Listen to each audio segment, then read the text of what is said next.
Blouse பட்டி join பண்ணுறதுக்கு இன்னொரு மெத்தட் பார்ப்போமா? இதில் வந்து நான் இந்த லைனிங்கையும் இதையும் சேர்த்து வந்து நான் அட்டாச் பண்ணிக்கிட்டேன். இந்த மாதிரி அட்டாச் பண்ணிவிட்டு இதுக்கு டாப் ஸ்டிச்சுமே வந்து குத்தாச்சு. ஸோ இந்த மாதிரி தான் இப்போ இருக்குது. இதை அப்படியே மடித்து இதையும் சீம் ஃபினிஷிங்கில் இதில் பண்ண மாரி பண்ண போகிறோம். எப்படி இந்த இடத்துல நம்ம அந்த சீம் தெரியாத மாதிரி தையல் தெரியாத மாரி பண்ணியிருக்கோமோ அதே மாதிரி தான் இதுலேயே வந்து பண்ண போகிறோம். ஸோ இதை எப்படி தைக்கிறதுன்னு பார்க்கலாம். இந்த மாதிரி 1/2 இன்ச் தைக்கிறதுக்காக விட்டோன்னா அந்த 1/2 இன்ச்சை நம்ம இந்தமாரி மடிச்சுக்கணும். மடிச்சுட்டு அப்படியே நம்ம ஸ்டிச் பண்ணலாம்.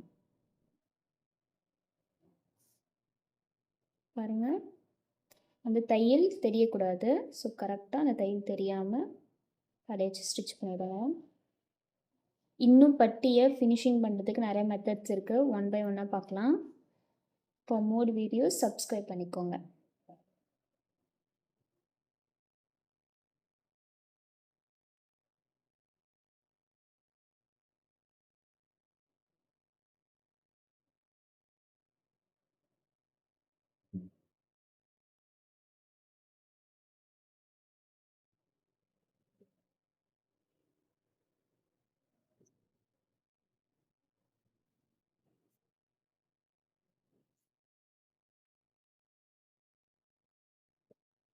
இந்த மாதிரி நிறைய இன்ட்ரெஸ்டிங்கான வீடியோக்கு நம்ம சேனலை சப்ஸ்கிரைப் பண்ணிக்கோங்க.